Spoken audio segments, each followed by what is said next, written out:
I'm 16 and I identify as female. I'm 54 and I identify as male, a gay male. I'm 24 years old and I am bisexual and a cisgender female. So I am 31 and I identify as a gay cis male. I am 25 and I identify as she, her, and as a lesbian. I'm 36 and I am a heterosexual woman. I'm 57 and I identify as a gay cis man. To be honest, when I was younger, probably if you'd asked me what Section 28 was, I probably wouldn't have had a clue. So I started high school in 2000, just as it had been repealed. But throughout my whole school life, LGBT was just not spoken about. Like, they didn't even speak about sex when I grew up. Like, I got no lessons even on sex education. Well, in primary school, I don't think it was too bad because it wasn't really something that I was aware of. And I was very, very lucky in having a family that was like very open. They talked about these things. They were not only open, but they're also accepting. So I was, very aware of like what it meant to be LGBTQ. I had an understanding of that, but that all came from my personal life, my family, my home. There was never any sort of discussion around those things coming from any teachers or any lessons or anything like that. So I think it kind of felt like it was something that was really relegated to like a private sphere. It was something that was, to be kept as your private business, not something that was maybe to be discussed openly, something that really had to be kind of kept to yourself. It certainly affected a lot of the attitudes that I was exposed to and a lot of what was kind of considered the norm. And a lot of people's attitudes towards talking about LGBT issues and it being quite a kind of hushed up thing.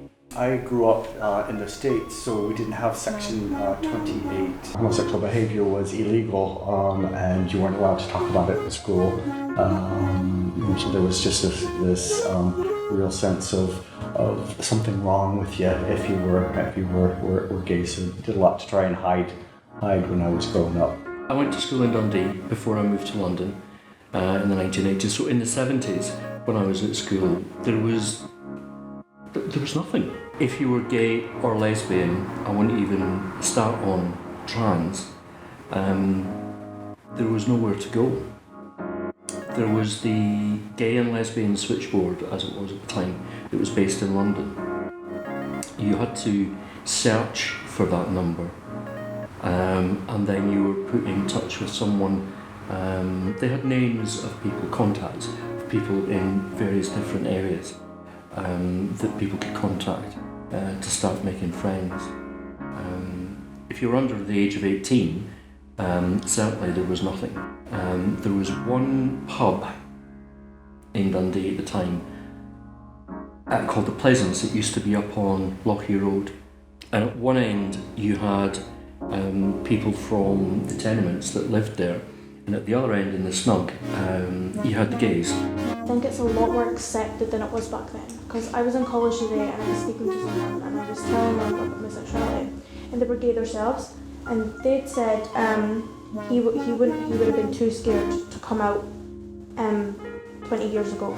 I grew up in a traditional mentality where there was little education and little awareness of issues around gender and sexuality, so it wasn't something that we spoke about at school and growing up and at home either. I began to experiment with alcohol and was drinking in some ways to cover up back then. Got into a bit of trouble because of that, and it was all directly related to being gay and not being in an accepting, safe environment and trying to not be who I was.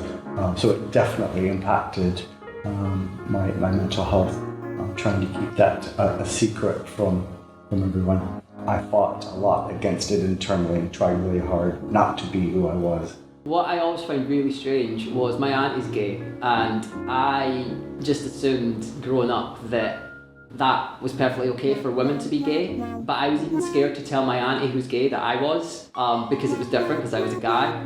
Yeah, just the lack of education and the lack of awareness of it. I mean, I think the first time I'd seen someone that was gay was on the bill. There was a character on the bill who was gay, and I remember thinking, that's like me.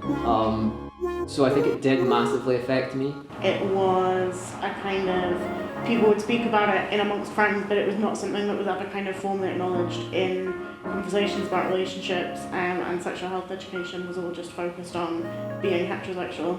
That definitely led to a lot of confusion for me, of thinking it was a long time. I remember there being someone actually from LGBTYS Scotland came into my school when I was in my final year, and we had a talk from them, and I remember that being like totally mind-blowing because it was so different to everything we'd been taught before, and that was the first time I was like, wow, this is an option.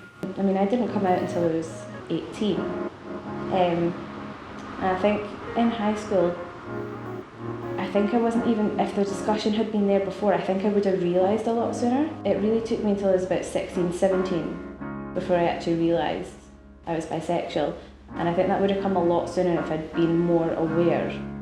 And felt like it was something that could be more openly discussed with people around me, seeing sort of maybe more representation, maybe having people talk about it in school. I think that would have helped me a lot, sort of more come to terms with my identity a lot earlier, my sexuality a lot earlier. So yeah, I definitely think that would have had an impact on me. I think there's just been change in awareness and in education of, in terms of like equality, in terms of understanding and questioning normatives that for many years haven't been questioned. I think it keeps on going. It's like in a momentum just now, and I think it's a good time and a good place, because I think we are lucky to live here, because I think it's different in other places where I come from. Attitudes and cultures are still very traditional and want to hold on to this film. So I think we're lucky to live in an exciting, progressive place that is inclusive of people from everywhere, and for I think in general, from just people are valued here in a way that we should be proud of. A lot of LGBT issues I wasn't exposed to. I think I can still remember there being the first gay kiss on a soap, and that being a really massive deal.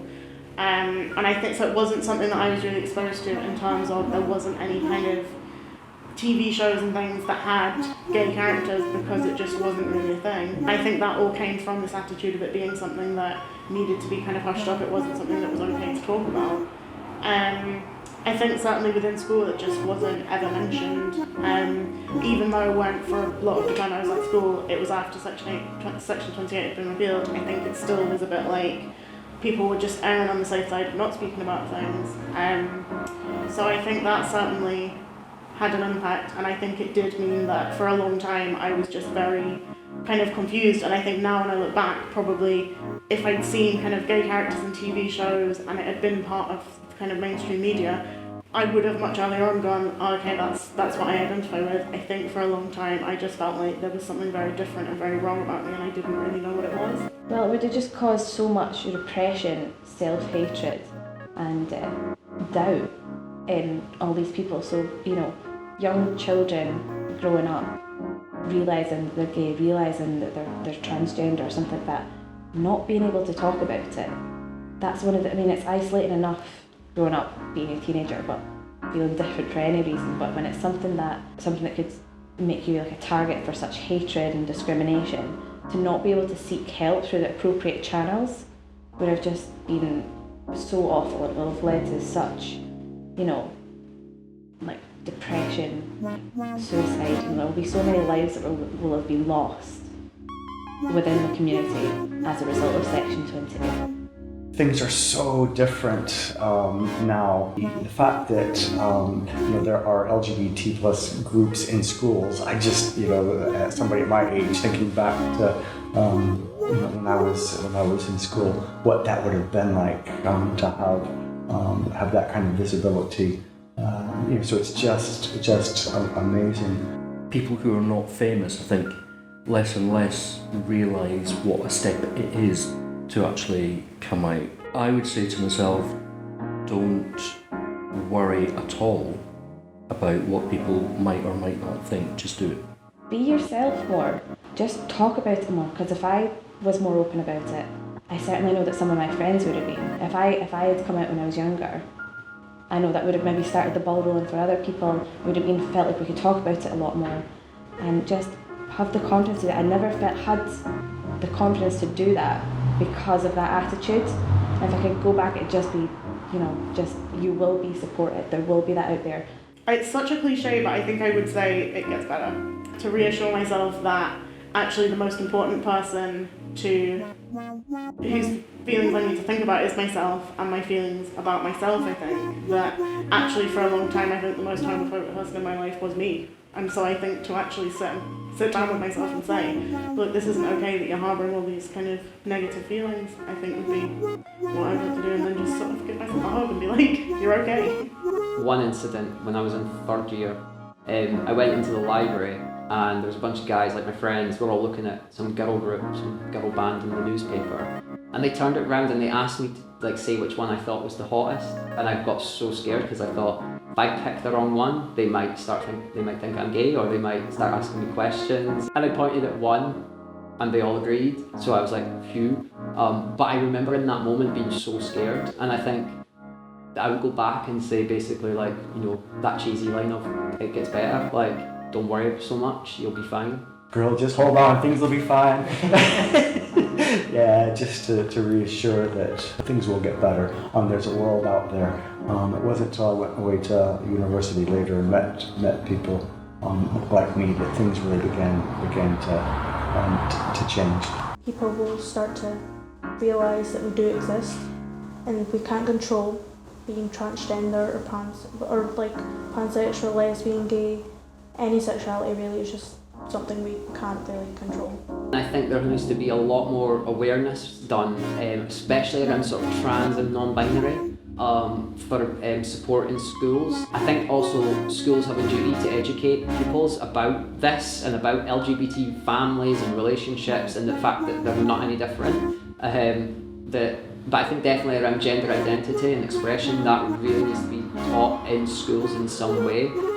But I still think there's a lot of fear of teachers in doing that, or a lack of confidence. So I think, definitely there needs to be a lot more work done. We can never go back to how it was. We can never ever have anything like Section 28 again. It would be disastrous. It would literally kill people. It would result in horrific things to our community. So keep fighting the good fight. Like be open, be positive, campaign, speak your mind, get out on the streets and keep fighting for your rights, because it won't happen just sitting here talking about it. You really do have to go out there, campaign, contact your politicians, really march, do all these things, be proactive, become an activist, and that is how these rights are won and sustained. We need to keep the fight up. There isn't full equality in society yet, and whilst there's still uncertainty about the legislation that has protected characteristics in it, we cannot even take a breath because that might slip. And we need to work to make sure that everybody in society realises that being gay, being lesbian, bi, trans, pansexual, whatever, is not a threat to what they call historic institutions. And it's just an acceptance of a different way of life that can coexist easily within society. And actually, I've always believed that you get strength through diversity. So by doing that in society, you form a stronger society, and one that's hopefully more caring. I do believe that trans equality will be stronger than it is now. Imagine in 30 years that some of the horrible things we hear about trans people, which used to be said about lesbian and gay people, will be as antiquated as the things people used to say about lesbians and gay people. I really hope that we're on the right path. I really hope that we, obviously, in terms of in Scotland, I really hope that all the issues that are coming along with the Gender Recognition Act, that's all smoothed out, that things are much easier for trans and non-binary people and intersex people. I really hope that the population really understands, again, gender expression and identity more. I'm kind of talking myself out of a job, but I really hope that in 30, 40 years, there's not a need for an organisation like LGBT Youth, that doesn't need to exist, because people can just be accepted for who they are. Never forgetting that we need to remember, that it wasn't that long ago how bad things were, and so to keep pushing, and that the job's not done yet. There still are hate crimes. There still is homophobia and especially transphobia. We just need to keep working together. Great. Well, thank you. Thank you for You're welcome. to do the interview and answering the questions. Those were good.